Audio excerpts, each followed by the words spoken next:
Yo, yo, yo. What's good? What's good? It's Stormy B Man, and I am back. Welcoming you to the Tuesday Tussle for this Tuesday, February 10th, 2026. We're calling this episode Brandon Figueroa into the Lion's Den. Yeah. Listen, it's not so much about Brandon as it is about the virtuous effort that he made when he ventured over into Liverpool, London, UK over this past weekend and lifted the WBA featherweight title from Nick Ball. You see, it wasn't an easy task to go into hostile territory and come out victorious, especially when so much is stacked against you. Right now, there is a surge in the achievement of British fighters. They have pretty much surpassed a number of the American fighters, some of the best that the sport has to offer from the Western side. They haven't measured up. So to see a fighter like Figueroa, who's had his ups and downs in his own career, go over and persevere through trial, it's an achievement in this modern day. We have fighters who have been anointed and have achieved far less, have been tested far less, which is why you hear me speaking on this young man and his merits. I'd also like to pay compliment to his camp coordinator and trainer, Manny Robles, who represented so well, even through the difficulties that they found themselves. Because I've done a couple of videos on the fight, the outcome, and even in the aftermath, what we were informed of, the difficulties from the ball camp trying to get away with glove issues, hand wrap issues, stalling out the opponent, which is the Figueroa camp, by missing the weigh-in time by over an hour. Just making people wait and trying to put them in positions of discomfort. But see, that's the time when a fighter is tested. Your resolve, your patience, your vigilance, your focus. You see, all of these things is what we talk about here on the Tuesday Tussle, which now you see why it is leading my subject for tonight's show. I like to try to articulate what it really means for a fighter to be a complete fighter. And in doing so, he has to be able to take on all challenges, including the unknown as well as the perceived. You have to be ready, mentally prepared. We know the physical preparation is always a part of the process, but some people forget about the mental and psychological preparation. And it doesn't show up any more than when either the test of patience, intelligence, ring IQ, what makes you uncomfortable are brought to the forefront. So, in that, we saw Figueroa come through in flying colors. It's something to pay attention to and not gloss over, because some of your favorite fighters of today don't measure up. They truly do not. They are lacking in so many areas, but the most superficial, which is kind of like what you can see as an exoskeleton, what's on the surface, that's a facade. And the right masonry man can chip away at that facade, and the rest of that fighter, the person, can come crumbling down. You need to understand that when it comes to this sport of boxing, and you need to understand how that works in real life. Because as we said many times on this show, it goes hand in hand. So welcome everybody. Appreciate that you stopped by to tune in for another tussle. We take a quick moment and see who we got in the building. I want to say salute to Columbia, who put the links for the channel in the chat early. Thank you so much for that. We've got Black Martial Arts Society out there. Hey, Black Martial Arts Society, man, put the link for that video you uploaded earlier in the chat for us, brother, because I would like people to lay eyes on that. That was quite a piece that you put together. I enjoyed listening, and I also shared it. You know, that was pretty nice. And we like to support one another out here. Great editorial. We got Prince Savage in the building this evening. What's going on? Salute to you. Universal Truth is back with us, saying salute Sensei in chat. EJ, Eric Jordan in the building saying, Stormy B-Man, salute Sensei. And over on the Rumble app, where he's joined as well, saying, for the tussle, Sensei, your knowledge and wisdom is greatly appreciated. Thank you so much, brother, for your donation to the channel. Yes. Who else we got in the building? Let's see. Del Riv is out there saying salute Stormy in chat.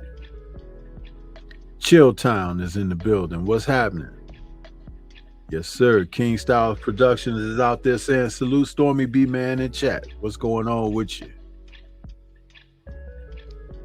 Lewis Hinton is back. Yes, sir. What's happening?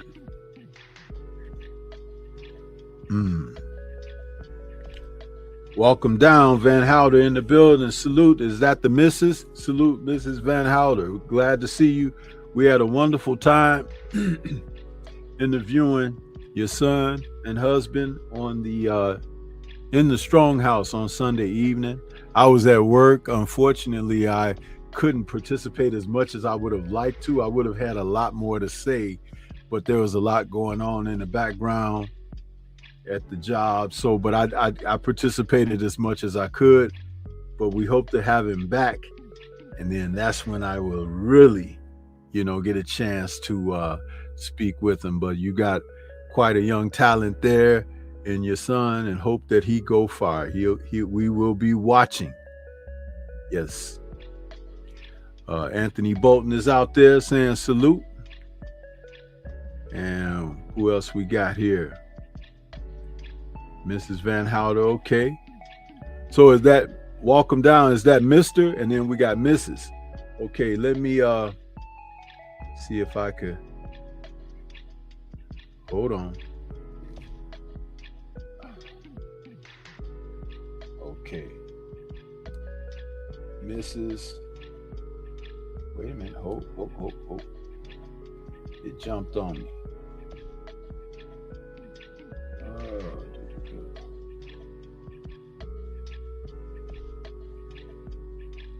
Okay, Mrs. We got a wrench for you there, Mrs.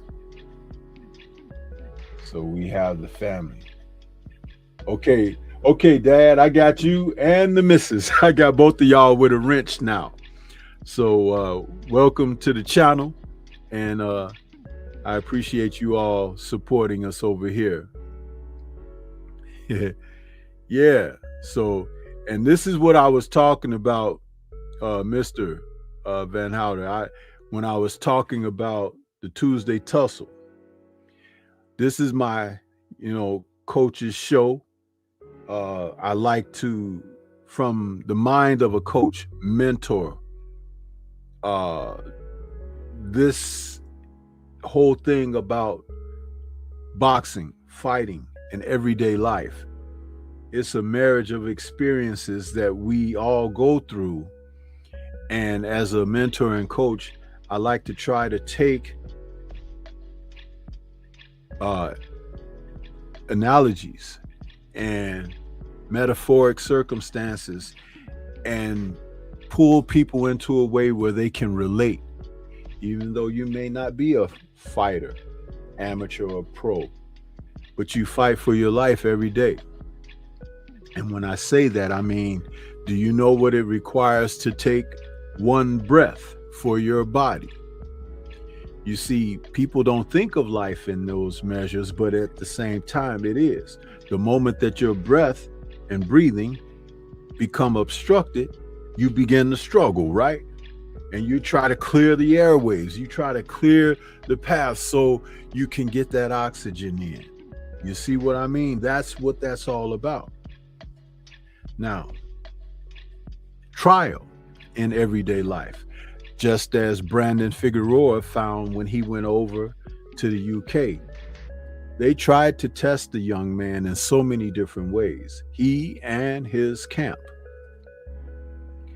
But fortunately, he had the experience to fall back upon with Manny. Manny is a good coach. He always has been, but he doesn't get the notoriety that he should because there are circumstances that he doesn't necessarily always have control over. But if you guys remember back just a few years ago when Andy Ruiz Jr. defeated Anthony Joshua in New York, Manny was in Ruiz's corner on that night. It was Ruiz who got full of himself in the aftermath of that successful night and fired Manny because he didn't want to pay him. You know, it's funny how it comes back to that, right? Fighters will fire trainers when something goes wrong or if their career gets derailed by a loss and setback.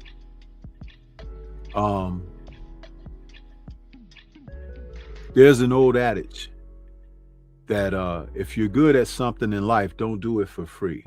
And when you are as such, people should pay, but the price that they pay should have something to do with how valuable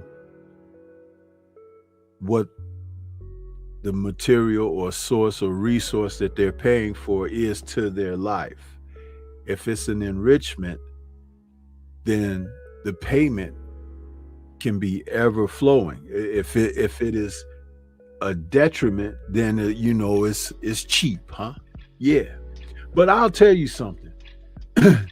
This country and capitalism has really clouded the judgment of the people, the masses, because people often think that they should acquire, pay for, purchase things that are totally unnecessary, that won't serve you much good at all. But it got your money, huh? I got you. What do you think taxes are? Ooh, did I say that? Oh, let me backtrack a little bit. Anyway, so Figueroa and his people went over there, and Ball thought that they would sun them.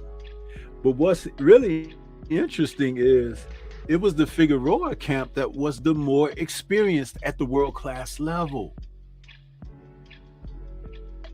So they kind of played themselves. They did all of that, and the young man couldn't reach the final bell, huh? And I'm almost certain that they thought that they would.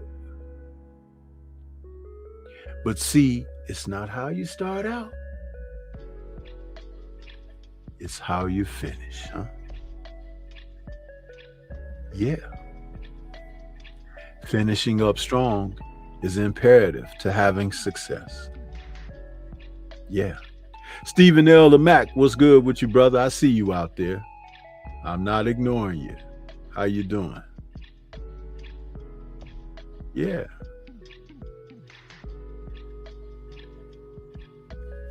So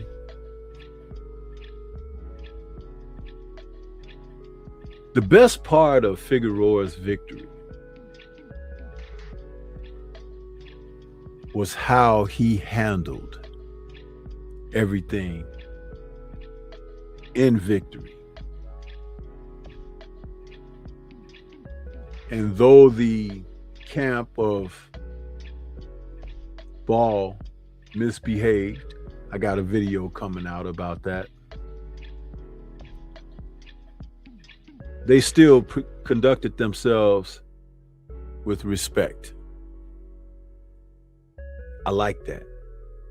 You know, it was an admirable trait and characteristic to put on display.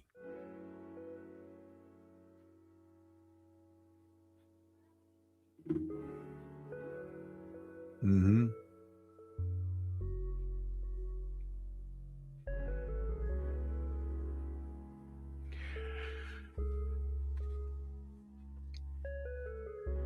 We have other fighters that are given credit, publicity, promotion that can't touch what you saw on display by this particular camp from Saturday night. And I stress that because we often miss what's important, because a woman can walk down the street and she could be scantily clad, which that means is wearing some very revealing clothes. Because I'm an older dude, I use certain phrases. Mr. and Miss Van Houten, they would understand, but some of you younger cats out there may not. You know, what is Stormy talking about? Scantily clad. What does that mean? Yeah, it means wearing revealing, very revealing outfits. Anyway, she could be walking down the street and traffic can be going to and fro. But there will be near misses and, in some incidents, accidents for her being a distraction, taking your eye off of what you're supposed to be doing, which is driving down the street. But you see her and you can't help but to look and glance. And next thing you know, you've glanced a little too much and your car drifted across that little line that divides to and fro traffic. And into oncoming traffic you go, bang! Because you didn't focus up. There's always going to be some distractions out there in life. There's always going to be roadblocks set before you. But you need to be prepared to avoid, take detour, and sometimes even reroute. Wisdom teaches that. But some of you don't get to the whiz part. You only explore and exploit the dumb part. Huh? Yeah. Man, what happened to your Camaro? Oh man, had a little fender bender, huh? I was driving down the strip one evening and say no more, brother. Say no more. Mm-hmm.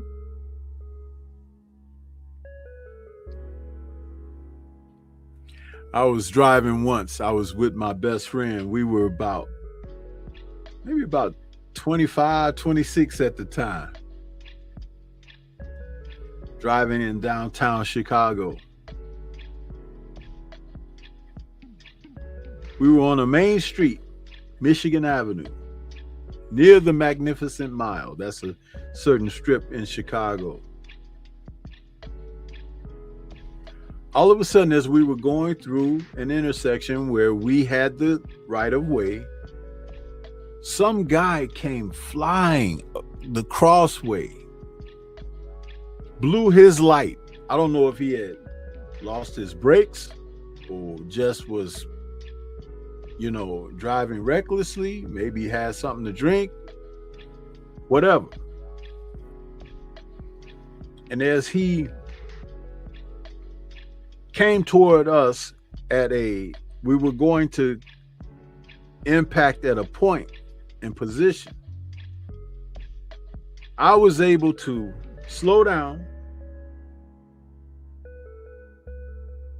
weave around, and he went on past, and we finished crossing the intersection. And my friend, his name was Carl Davis, my best friend in life, he says, "Whoa!" He says, "Man, good driving. Damn good driving." I said, "Man, that wasn't me." I said, "Jesus took the wheel. That wasn't me. I can't take credit for that because I wasn't prepared, Yeah, I saw it, but you only have a certain amount of time to react, if anything. God must have did one of those things like my car went a certain kind of way, and that car went a certain kind of way. But I'm sharing that because it's like, one thing I was focused. I wasn't distracted. But I had no way of handling. In other words, I'm not taking credit. Oh, I just made it. I just missed him. Or no, just like I told my buddy, I said, "Hey, wasn't me, man."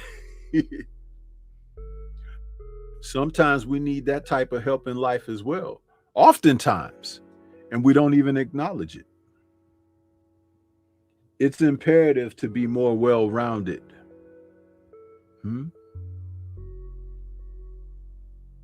That can help you through. It can get you from point A to point B. Sometimes it can get you back home,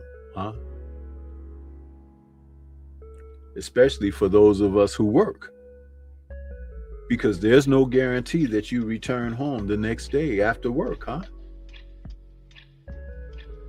Just like when a fighter climbs those stairs to enter that ring, he may not come down those stairs the way that he went in, the condition and shape that he went in. So focusing up and understanding what it's like to be in the lion's den. Because a lion's den is a safe haven for that animal.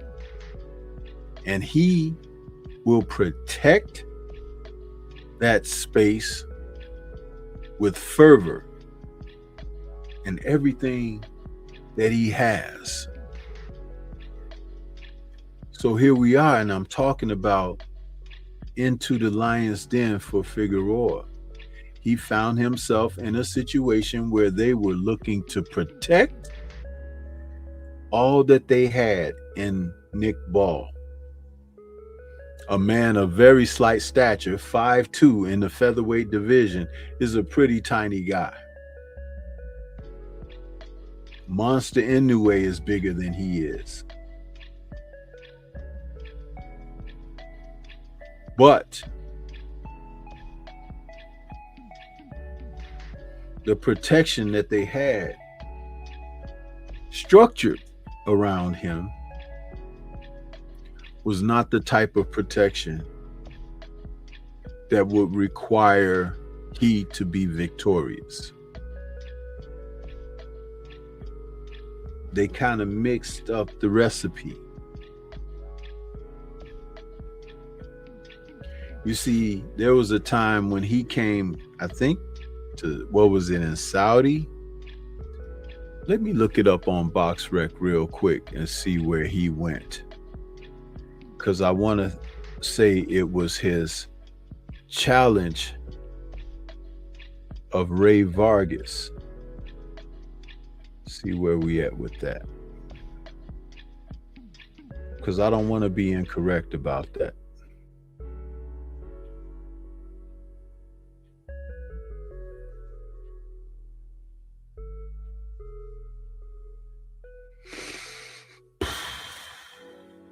Man, BoxRec does a horrible thing of not putting the WBA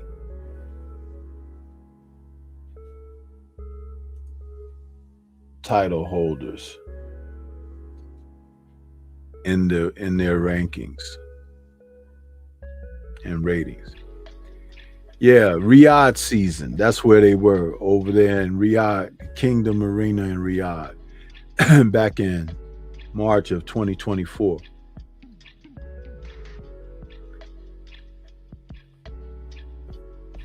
Ball went over there and faced Vargas. He even knocked down Vargas twice in the 8th and 11th round, and still lost a split decision. Now, though that was neutral grounds for both parties involved,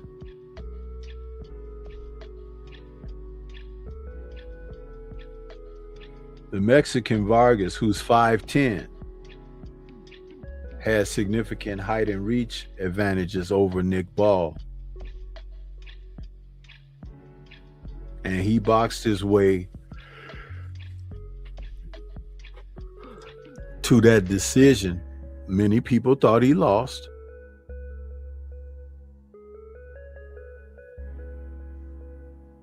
But Ball just couldn't pull the victory out.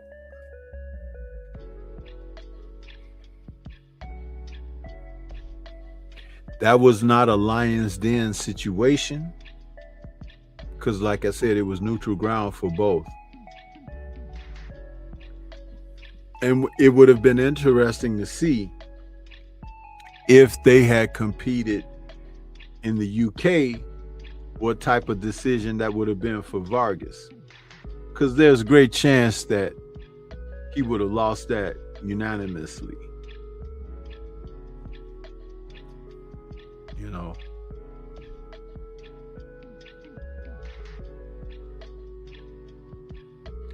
Did Vargas retire after that? Because I'm looking at his blocks, Rick, and it doesn't look or appear that he's fought since then. That's 2 years ago.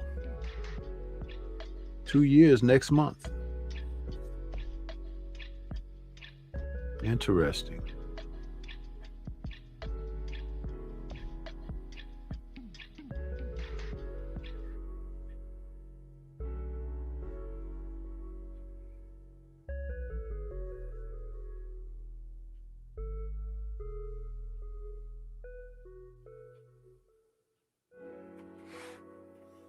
Anyway,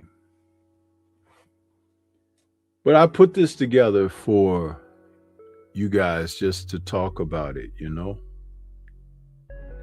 But there's a little something else that I wanted to talk about too on tonight's show. I had a chance to check out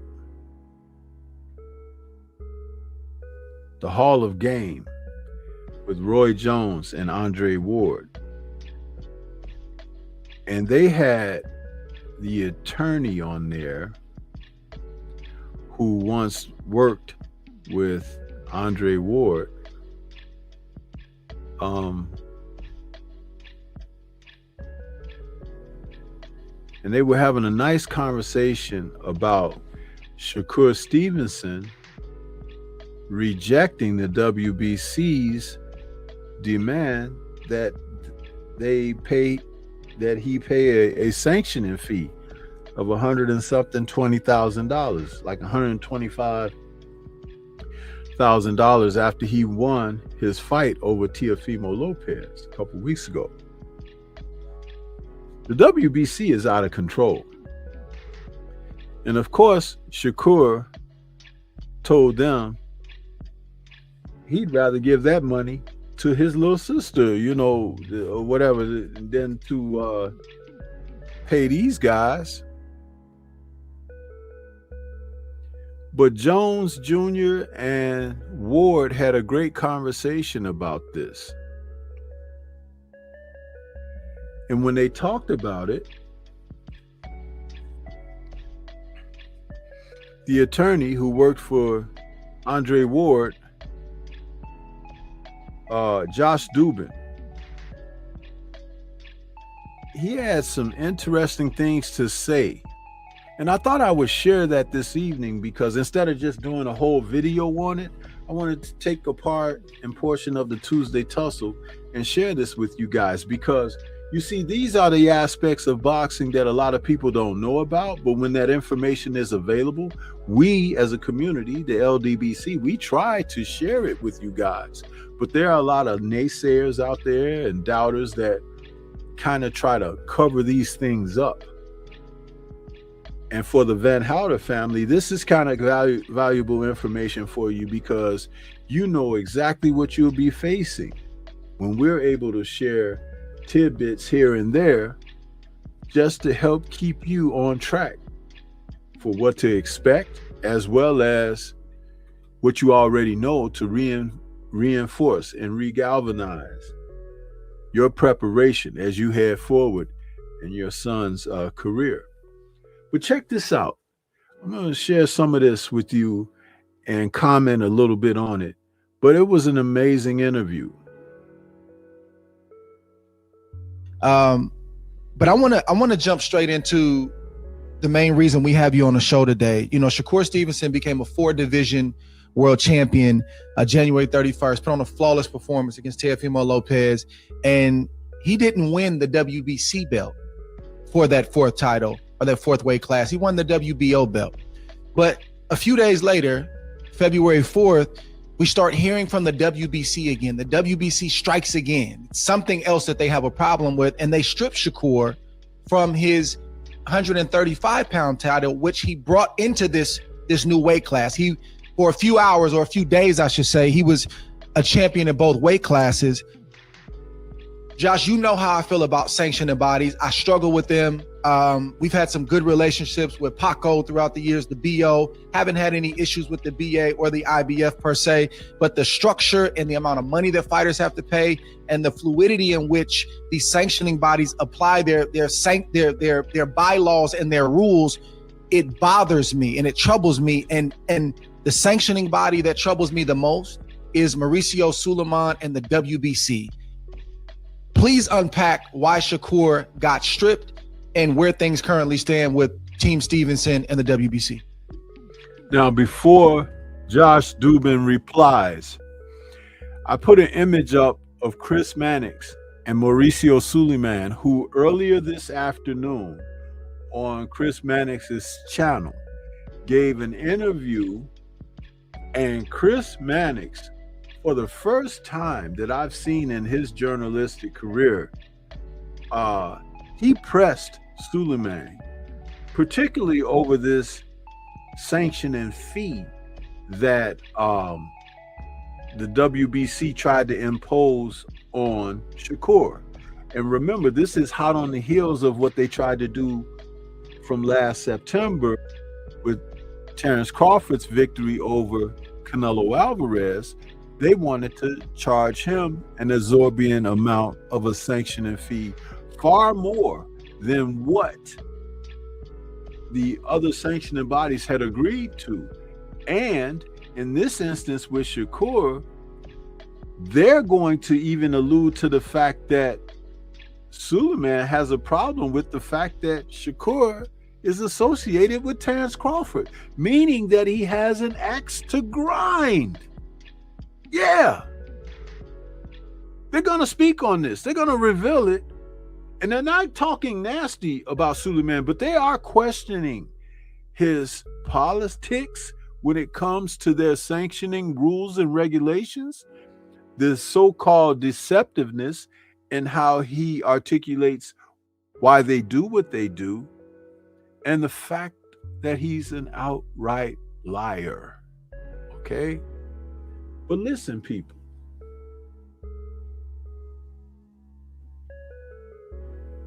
Fluidity, huh? I like that. Yeah, for sure. Fluidity. Yeah, I mean, it's an odd one, right? I mean, I'll preface everything because I'm nothing if not careful. These are my opinions, and people can take from them what they want. And I have some strong ones. Look, I've known Mauricio since I was, basically a kid. I was in my late 20s when I had the opportunity to manage the great Lennox Lewis. And, I came to this sport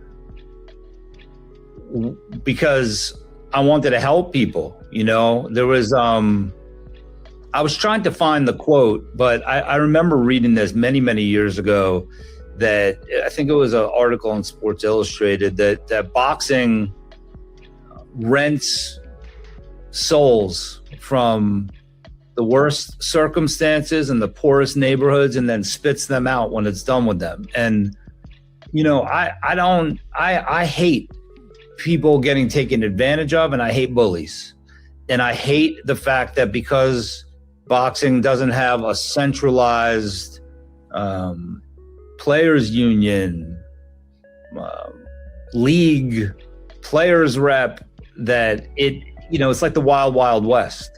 So I know there's a long answer to a short question, because I don't think there's a single solution, but my biggest problem, I know Mauricio a long time. I think he can be very emotional.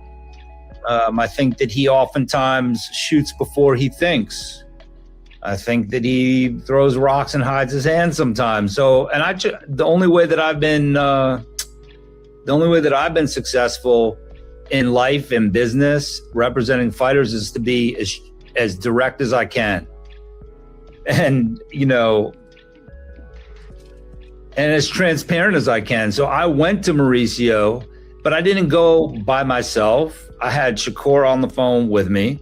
I had my partner, James Prince, on the phone with me, and we told him what we planned to do. Now, this was after getting text messages and phone calls from him accusing us of, negotiating without telling him and all. I don't pay attention to any of that stuff. It's all silly. I have my own children to raise, and I'm trying to do a great job of. I try to get in as little conflict as possible in life now. That's right.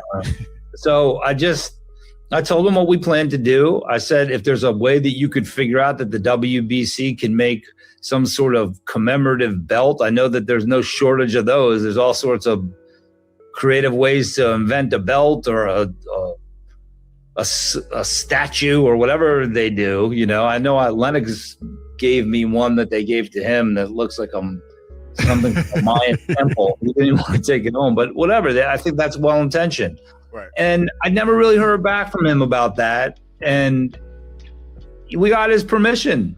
I don't know why we needed to get his permission, but we thought it was the honorable thing to do. There wasn't any. Right, just to jump in real quick, this is as Shakur was going up to 140, permission to go up to 140 and fight for another belt, correct? Yes. Okay. It was just to let him know what we were doing, and that we did not want to vacate the belt at 135. So he was. Now, you notice he said they did not want to vacate the belt, but they ended up getting stripped from the belt. And it was because Mauricio wanted a kickback for a fight that they had nothing to do with. It was for Teofimo's WBO title and Ring Magazine title. You see? Was fine with it. And then all of a sudden, a couple of weeks before the fight, there's like this chorus that starts, and it starts with emails, and you're not getting back to me. Now, I had a personal issue going on in my life for a period of 4 days that I had to attend to, and we had already worked out an agreement.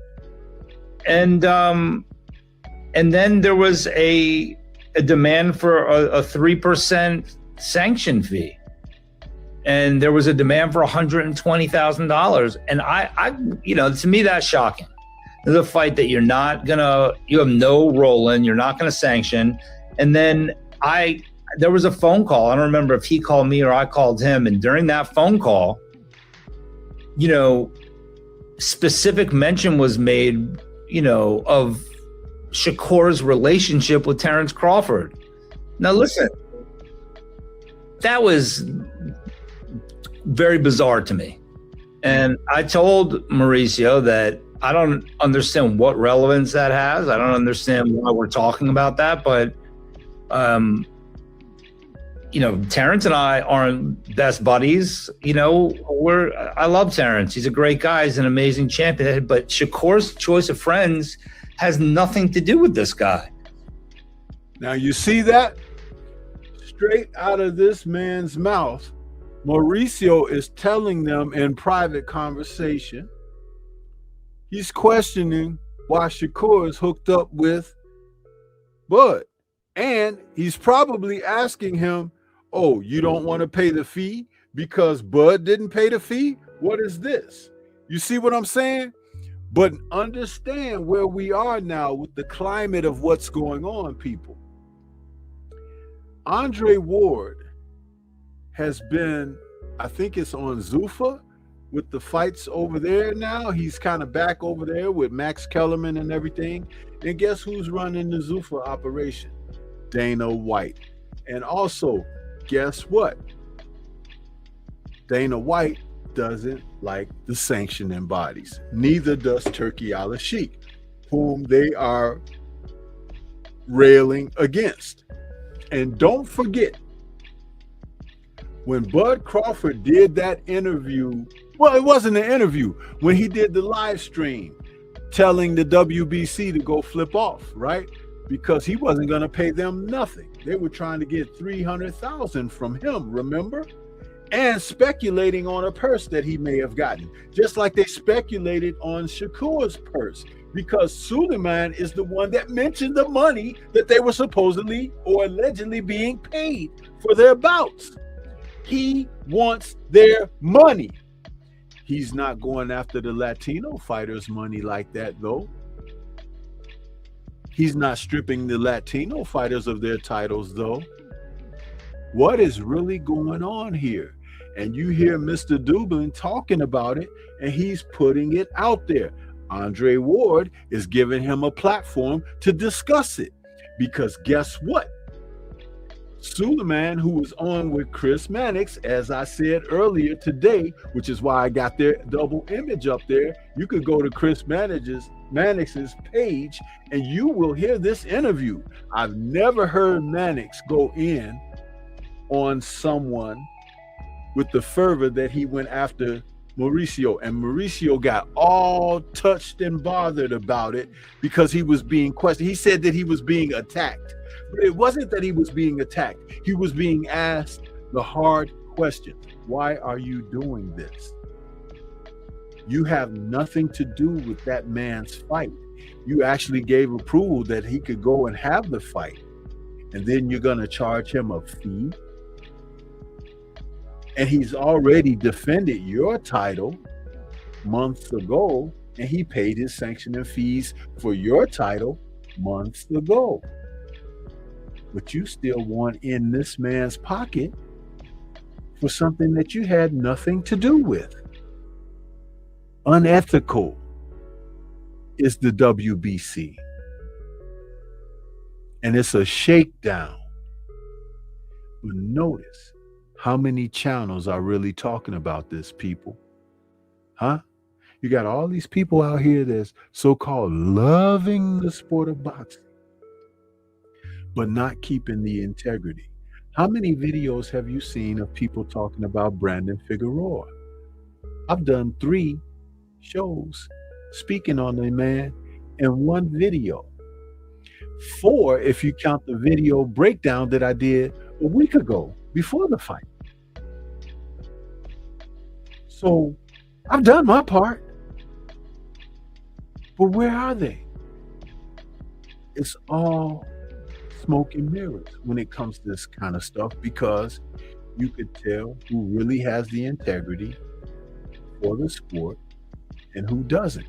And Suleiman is banking that all of us don't do this. But shout out to Andre Ward, whom I've had my issues regarding him, but I really enjoyed the fact that he aired this today, because it's a wonderful way to come at the corruption that this sport is seeing tremendously. And let us not forget also, you know, my brother Drew Titan has mentioned Daniel Kinahan, right?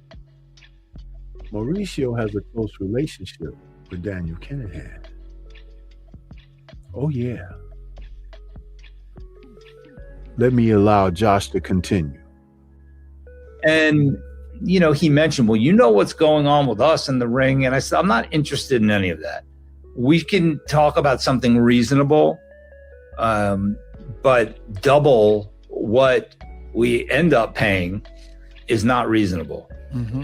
And when I say double what we end up paying, what they were asking for is double what we ended up paying the very organization that sanctioned the fight. Whoa, did you hear that? He wants double of what they actually paid the WBO. He wants double that. So let's just say that the WBO may have taken, what was it, maybe 75,000? This guy wants 125.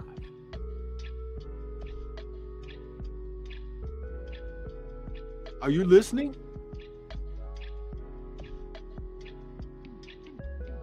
Wow. So I had a real issue with it, but I did plan to address it after the fight.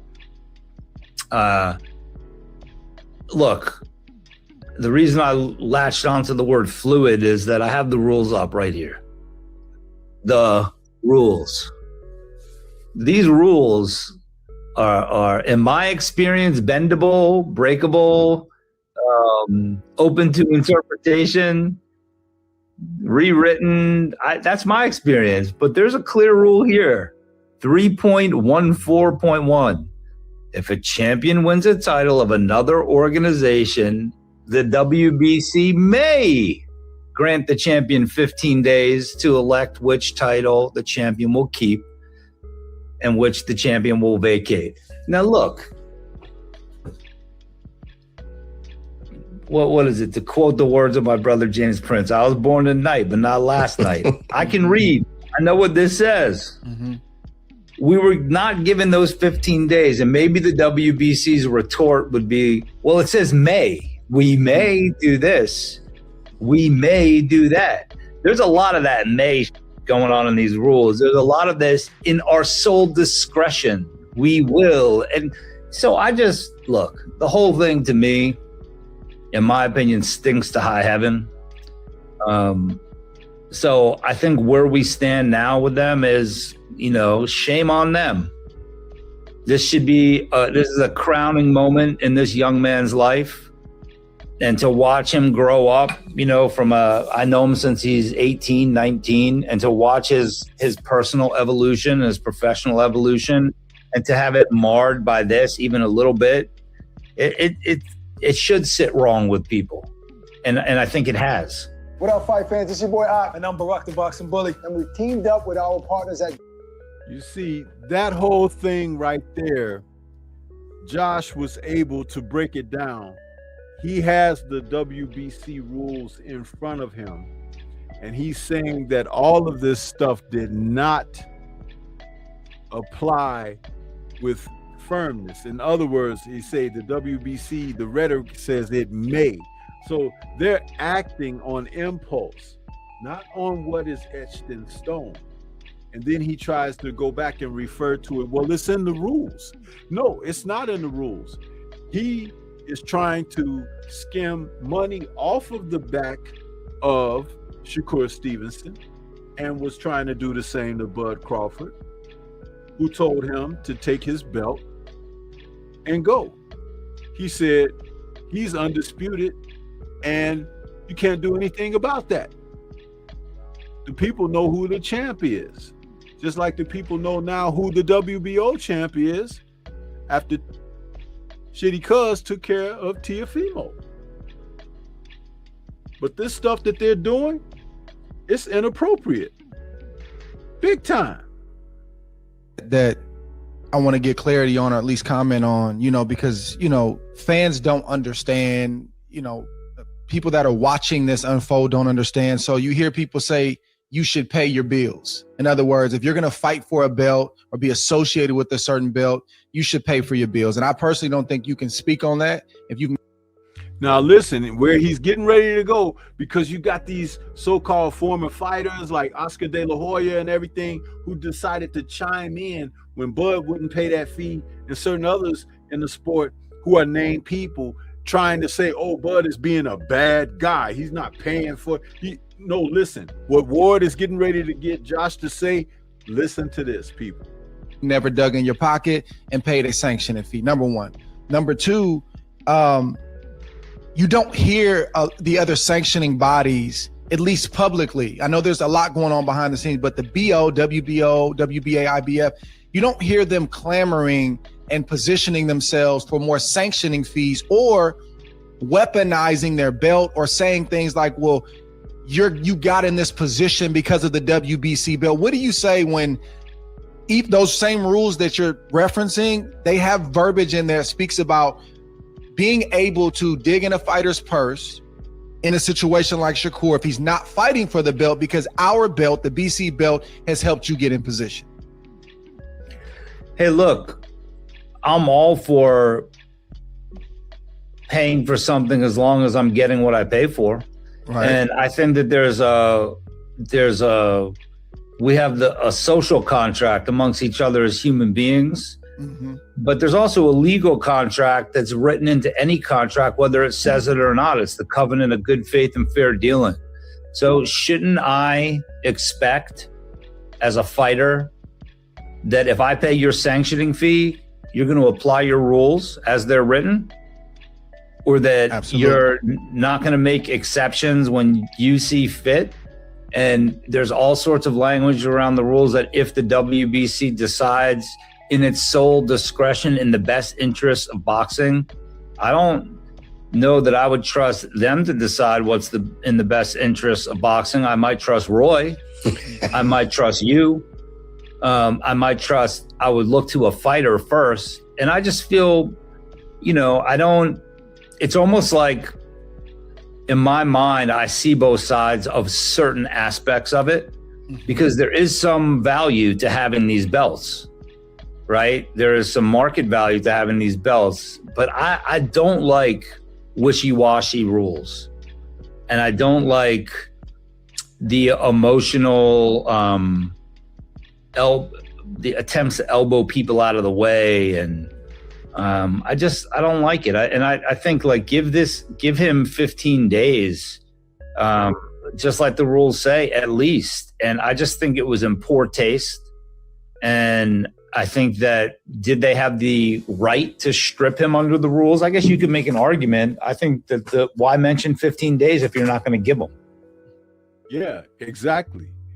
This was more of just them wanting to extort Shakur and thinking that he's a young champion out there and they could have their way with him and have their way inside of his finances, because these guys are starting to touch some money, having broken away from certain promoters like Top Rank or, exclusive deals like with Matchroom and things of that nature. So these guys are being funded quite nicely, and so these sanctioning body heads, they want in, they want a part of that.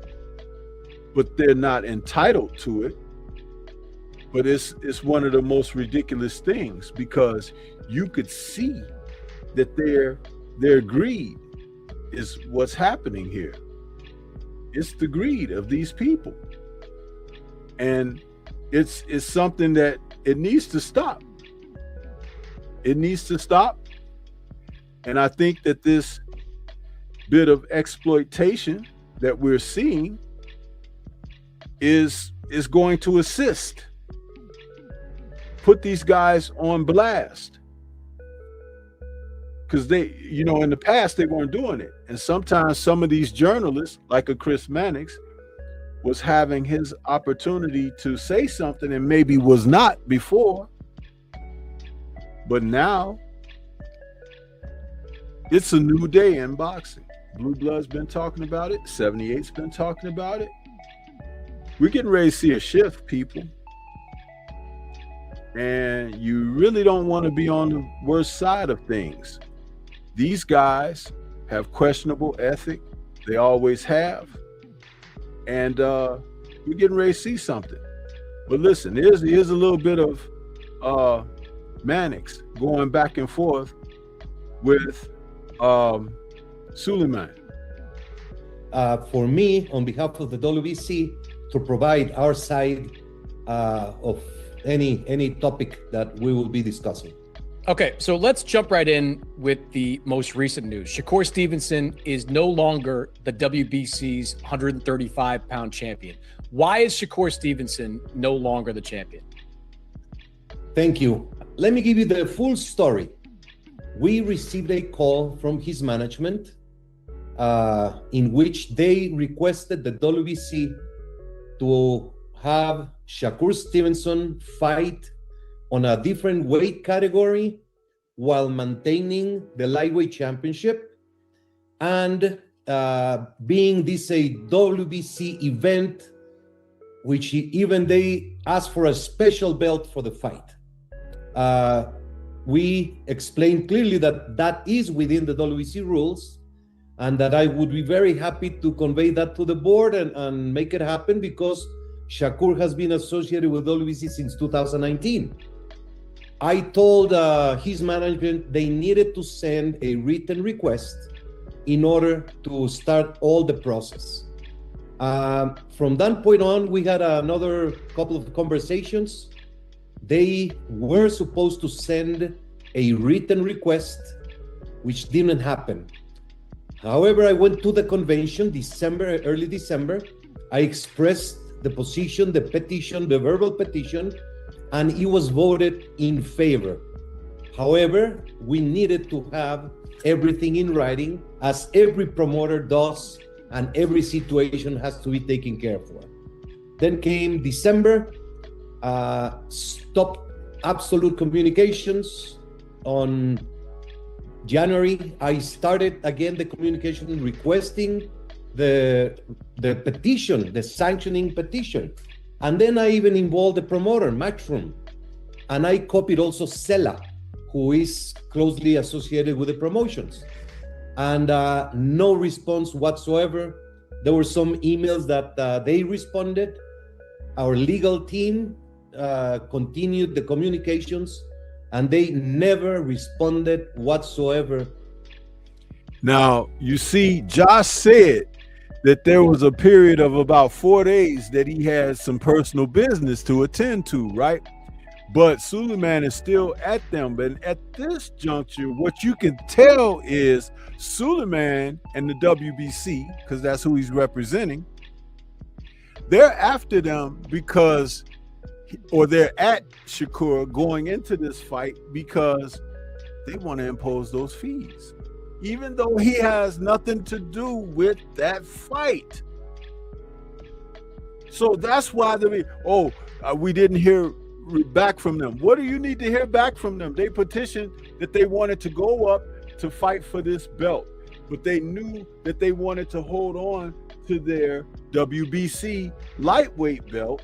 So you're going to approve, because you said they voted in the affirmative for him to go ahead and do it, but now you're trying to nail him down because you want to express, hey, we want our cut for letting you go fight. You don't have nothing to do with that fight. You have nothing to do. It's not a WBC sanctioned fight. It's not a unification. It's out of your jurisdiction. And here you are, you greedy little selfish pig, trying to go out there and shake down another fighter. Unethical. And you're a liar. Continue. To any petition of putting it in writing and receiving the final authorization. Okay, so let me just ask this. Let me interrupt quickly. Why does Shakur Stevenson need the WBC's permission to fight in a different weight class for a different sanctioning body's title? Because he requested that permission. If you want to keep your title, there are specific rules, and these rules have been in place for decades. When you are a champion in the WBC or any other organization, you have benefits from being a champion. When you are to engage in a non-title bout or in a title bout on another weight category, up or down, you need to receive the permission from the organization to do so. And that's what we have been consistent. It has happened so many times with many fighters. There's precedent. In fact, Benavides is fighting in May as WBC light heavyweight champion, and he's fighting in cruiserweight for another organization. He made the petition in written, and it's the exact same case that is the way it's done by the WBC rules. So you stripped Shakur not because he holds. We did not strip Shakur. Well, you vacated the title. It's kind of the same thing. The management elected not to comply, and they eventually vacated the title because they did not comply. And we have so many written proof of everything. We published after the convention on December the 3rd the status of each weight category. I published personally on January 26th the status of each weight category, and it clearly says the WBC allowed this situation. However, we have not received any response from Shakur Stevenson, and the board is going to address this matter. And all this is published publicly, Chris. And I'll be very happy. I don't know if you received the WBC notifications. I'll be happy to add your email so you can receive it directly. But all this is public. We have never said no to an interview. We have never said no to any question. Everything is public. And it is very troubling and sensitive the way this situation has been handled. Do you think the rules? Shakur Stevenson told me that you asked for $120,000 in order for you to sanction that fight. Is that accurate? That is accurate. In writing, we send a letter insisting on them we tried everything to avoid this situation. What we send is the WBC approves your petition to fight, and according to the WBC rules, a fee of $120,000, which is less than the 3% that should be, which they, by the way, they can contest and say, no, we're not making this amount, we are making this. And we have done it many times. We have adjusted the sanction fees when the promoter or the manager or the fighter proves that it is less. Since we had zero communication from their side, we initiated that, and we put $120,000 fee on they've been saying he made 7 or 10 million or whatever. We had zero response. But what are you charging him for? The $120,000 is for what? He's not defending your belt. Your belt is not on the line. This guy is, just like I said, a pig.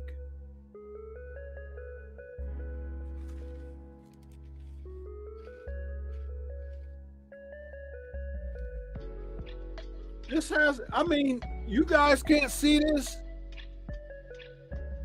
And Mannix is confused as well. He's listening. Listen to this. Just listen. The only response was, we will receive it. We will address this later today. Well, let me say this. Whatever the money was that he made, it's his money. He can do whatever he wants with it. Why do you believe? And look, this is in your rules. I'll give you that. I've read the rule that you're entitled to 50% if a fighter is fighting for a different sanctioning body, different weight class. I've read it's in your rules. I'll agree with you there. Or 3% if it's a special event. Right. It also says market share too. Like the market value is what I'm keying on here. The market value. Like, why do you really believe that the WBC should be entitled to $120,000, that your market value for that particular fight which was for a WBA title, a Ring Magazine title. Do you really believe that the WBC's belt? WBO, Chris. WBO, apologies. But do you really believe that the WBC's involvement, however, nominal, is worth $120,000? It's worth $1 million or $1. It is not about the money. It's a big difference. Well, it's about the money to him. It's about the money to Shakur. Well, he chose not to continue as WBC champion, and it was his decision. It is not about the money because it's the rule. Of course, a fighter who is recognized by the WBC as a world champion has a market value, has a validity, has a seal of having a position in the boxing world at that time. But you put a dollar figure on it. You said $120,000. You put an actual dollar figure on it. And so someone that watched that fight and fans of that fight, it's hard for me to wrap my head around $120,000 worth of value. Maybe there's some value, but $120,000 is a massive amount of money. That is not a market value. That is a percentage based on a speculation of what he was making on the money. But why? Why are you speculating on his money at all? If there was supposed to be a fee that you charge as a sanctioning body because he's going to go and fight someone else for a different sanctioning body's title, there should be a flat fee. It's like $25,000, $50,000, something like that. Not $100,000 plus. This is just robbery, and people can't see this. I'll let it go a little bit more, and then I'll close up. If he had come back and said, my purse is X amount, we would modify it, as we have done in many cases. So he's kind of being penalized for making a lot of money. No. He's being requested to comply with the rules, Chris. I get the rules, but like, are these? But that's the rules. Well, Why? but should the? Look, you bend your rules all the time. We can get to that. You bend your rules a lot. No. You tell do. Tell me where we bend the rules. I don't know. You let Jamal Charlo have his belt for over 2 years. That 2 feels years, like yeah, not ordering a mandatory. absolutely. You didn't. is- You let. it Canelo is- Alvarez was a champion at 168 for a long time. You didn't force David Benavidez fight. You didn't you bend your rules a lot, Mauricio. If we're being honest here, you bend your rules a lot. You are being judgmental. Oh my goodness. You hear that shit, you guys? It's like he's saying that Chris is being judgmental, and he just pointed out 2 instances where this sanctioning body didn't do what they do to everybody else for 2 people. Jamal Charlo, and Canelo. Canelo had the 168-pound undisputed title for 5 years, and Benavidez fought in about 4 different eliminators and was never mandated for Canelo to face him. Canelo would say what in interviews? Oh, all he brings is an additional 25 pounds. Isn't that what Canelo said? Mauricio never said, Canelo, you have to fight him or we have to strip you. He never said that. Never, ever, ever.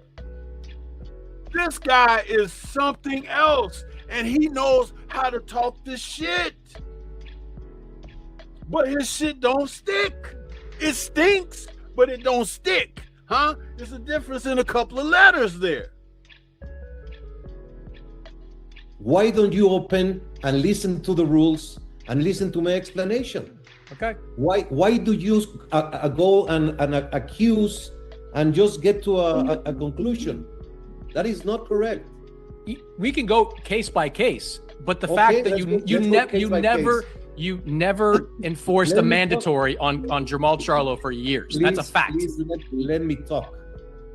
I think I deserve the courtesy, if I'm in your program, to be able to talk. Jamal Charlo. Jamal was scheduled to fight, and he got injured. He was going to make his title defense. He got injured. So the fight was postponed. Then he became in a very difficult mental health problem. So he got completely out of, he was completely disturbed in his person. The WBC ordered an interim championship with Adames in order to have the division active. I met with Jermall Charlo several times, and I promised him. He told me that the only thing in life keeping him from making a stupid decision like killing himself was because he was a WBC champion. And I I met him and his wife, and I promised him to have the full WBC support until he got his mental situation better. And if you're gonna blame that for me and say that I break the rules, I take it. Yeah, you break the rules. You break the rules every chance you get, man. You curtail your actions according to your rule book made of silly putty. I don't know what the hell this guy needs to. Oh my goodness, you guys. This is ridiculous. Insane. Like Universal Truth says, insane. I took the fighter's life and I took the fighter's sentiment and did not affect anyone in doing so.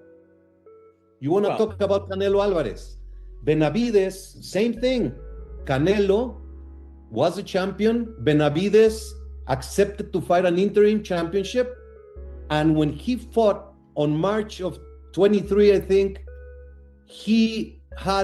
that was the final elimination for the mandatory position that would take place 1 year later. Before that year later that we were to enforce the fight, he moved up to light heavyweight. I can give you all the timeline of each case that you would like to discuss if you give me the opportunity, and don't judge me without knowing the facts. You just said, and if I'm hearing you correctly, that you thought Jermall Charlo might commit suicide if he had his belt taken from him? Okay, I mean, that's serious stuff. I know he was dealing with some stuff. That's certainly some serious stuff. So it's very clear. It was public.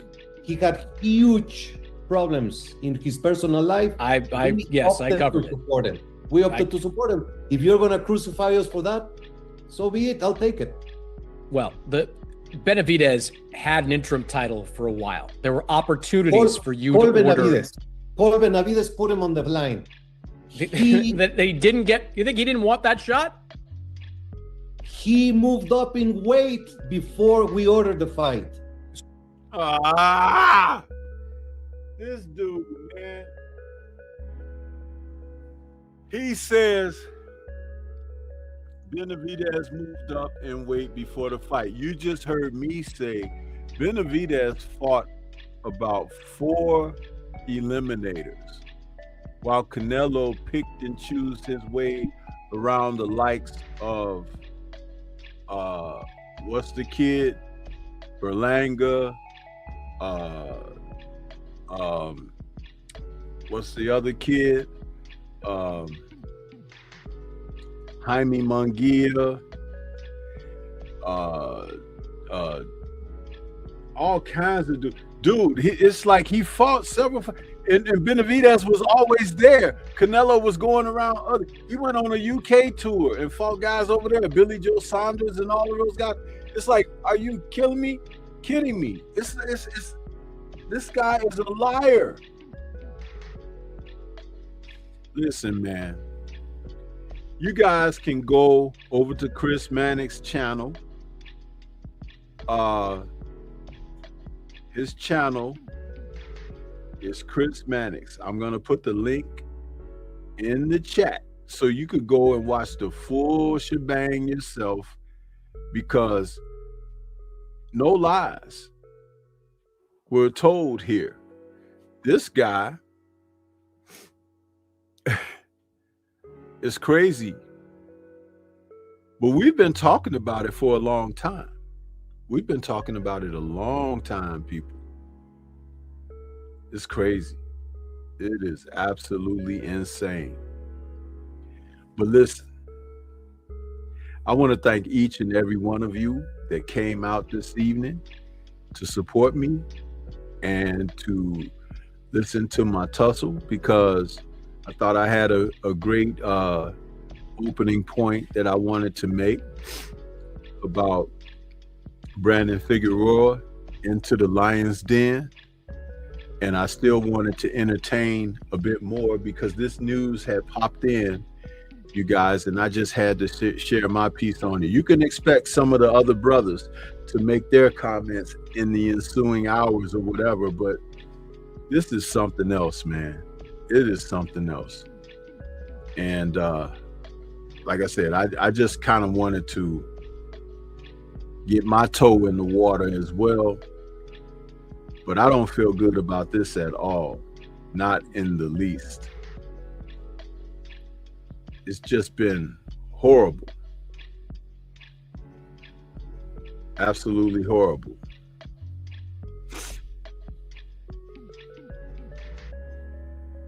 You know.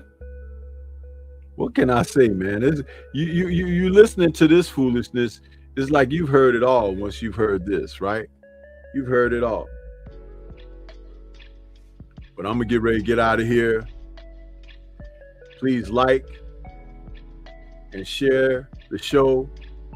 You know, we were multi-streaming this evening, Stormy B-Man channel, the Culture and Entertainment channel, and on Rumble. We'll be back next week for another tussle. I want to say shout out to the mighty LDBC. And we'll catch you guys on the next one, man. Peace to everybody. Have a great week, huh? Have a great week, people.